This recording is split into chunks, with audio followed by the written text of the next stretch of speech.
Kenapa sih seorang mentor harus memiliki skill komunikasi? Sepenting apa sih skill komunikasi itu? Bukannya kalau misalkan kita nggak punya skill komunikasi itu nggak apa-apa.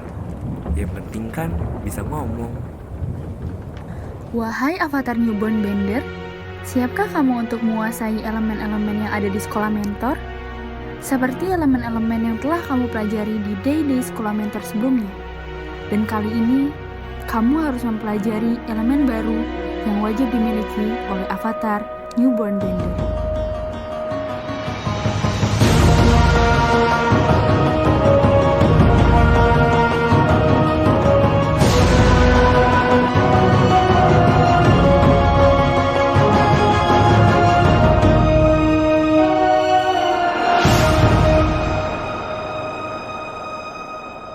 Halo semua, perkenalkan aku Master Arif bersama partner saya, Master Dita.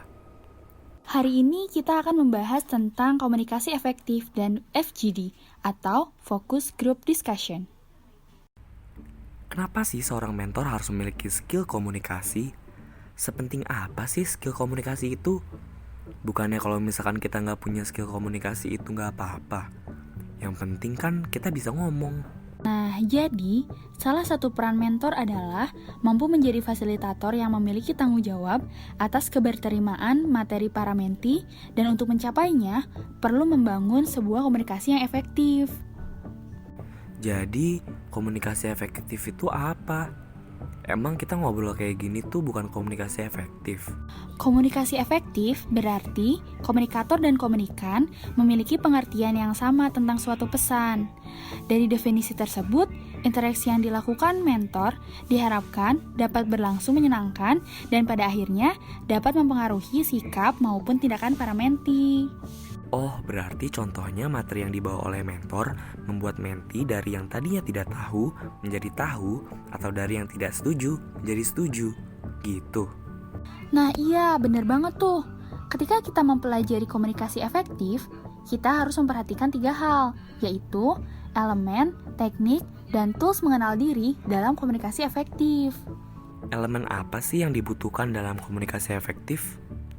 Jadi, yang pertama ada sender atau komunikator sebagai pengirim pesan. Lalu, yang kedua ada receiver atau komunikan sebagai penerima pesan dan pemberi respon. Lalu selanjutnya ada message atau pesan sebagai informasi yang disampaikan. Lalu ada feedback sebagai respon atas penerimaan pesan. Lalu yang terakhir ada media sebagai sarana penyampaian pesan. Nah, kira-kira menurut kamu ada nggak sih teknik untuk membangun komunikasi efektif? Kan tadi kamu udah sebutin kalau membangun komunikasi efektif itu ada tekniknya. Menurut aku, teknik yang diperlukan itu pertama, ada pahami materi dan beri inner brand pada materi. Hah? Maksudnya gimana tuh? Jadi saat menyampaikan materi mentor, jangan terpaku pada teks. Oh, jadi mentor perlu improvisasi gitu ya? Iya, coba pahami dan pikirkan terlebih dahulu opini kamu terhadap materi yang akan disampaikan. Sabi dong ya, dikasih contoh gitu biar receiver bisa lebih memahami materinya. Sabi banget. Lalu yang kedua ada body language. Dan ketiga menjadi pendengar yang aktif, karena menti akan merasa lebih diperhatikan dan dihargai.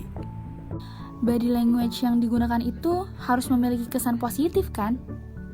Iya, seperti body language keterbukaan, eye contact, gestur, artikulasi, dan nada bicara yang tepat. Jangan lupa juga mentor memperhatikan body language yang ditunjukkan oleh mentinya. Menurut aku ada teknik lainnya deh, yaitu melibatkan menti atau lawan bicara kita dalam setiap diskusi. Terus harus dipahami pula bahwa mental maps setiap orang itu berbeda-beda. Apaan tuh mental maps? Baru pertama kali denger nih kayaknya. Mental maps itu adalah pandangan seseorang terhadap realitas kehidupan berdasarkan informasi yang diperoleh dari lingkungan. Belief atau kepercayaan dan values atau prioritas utama atau motto adalah 2 hal yang dapat membentuk mental maps yang kemudian menjadi acuan kita dalam bersikap. Oh, berarti dengan adanya mental maps itu, mentor diharapkan lebih terbuka terhadap perbedaan pendapat dan memahami mental maps mentinya lebih jauh lagi ya? Iya, bener banget. Ada beberapa contoh juga yang dapat membentuk mental map seseorang, yaitu latar belakang budaya, ikatan kelompok, serta grup lalu tingkatan pendidikan. Teknik lain yang perlu diperhatikan untuk terciptanya komunikasi yang menghasilkan perubahan sikap, maka mentor perlu melakukan beberapa perubahan terhadap belief and values. Gimana tuh caranya? Salah satu caranya dengan menerapkan teori perubahan Lewin. Pernah denger gak? Belum tuh. Jadi ada 3 tahap perubahan menurut Lewin. Yang pertama ada unfreeze, yaitu bertujuan untuk menggoyahkan pandangan yang sudah lebih dulu terbentuk. Tahap ini penting agar seseorang termotivasi untuk merubah pandangannya terhadap sesuatu. Lalu yang kedua ada change. Jadi setelah pandangan sebelumnya sudah runtuh, maka diperlukan suatu pegangan baru. Melalui tahap ini diberikan pandangan baru dan diyakinkan bahwa pandangan ini harus dipegang. Dan yang terakhir ada refreeze, yaitu tahap yang bertujuan untuk menerapkan dan menjaga keberlanjutan nilai yang sudah ditanamkan pada tahap-tahap sebelumnya. Salah satu cara refreeze adalah dari hasil kedua tahap tadi selanjutnya dipraktikkan nih dalam dan dijadikan sebuah kebiasaan. Contoh sederhananya mungkin seperti masalah tanggung jawab dalam tugas kelompok. Pada tahap unfreeze, hal yang dapat dilakukan bahwa perubahan perlu dilakukan mungkin dengan memancing pembicaraan, seperti, ngerasa nggak sih hasil kerja kelompok kita itu nggak maksimal banget? Menurut kamu, gara-gara apa sih? Lalu, diskusi dilakukan dan penarikan kesimpulan diarahkan ke jawaban yang diinginkan, yaitu tanggung jawab yang kurang. Setelah itu, kita bertanya kembali, kira-kira kenapa menurut kamu tanggung jawab itu perlu? Tahap change pada konteks ini seperti kesetujuan orang lain atas perubahan yang perlu dilakukan dan pemberian solusi.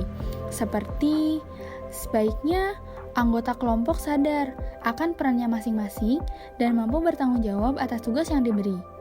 Lalu, tahap terakhir yaitu refreeze. Dalam konteks ini dapat berupa membuat sistem di dalam kelompok, melakukan pembagian peran pada setiap tugas, atau menentukan tanggal-tanggal deadline proses pengerjaan tugasnya. Jangan lupa ada teknik terakhir yang tidak boleh dilewat, yaitu penerapan tools sukses. Wah, apaan tuh tool sukses? Berhasil maksudnya? Apa gimana deh? Nah, jadi sukses itu kepanjangan dari simple, unexpected, concrete, credible, emotional, and stories. Simple itu berarti buat materi menjadi sesederhana mungkin dengan menemukan intinya dahulu, lalu kemudian penjelasan isinya. Unexpected itu cara untuk menarik perhatian lawan bicara atau menti dengan sesuatu yang tak terduga.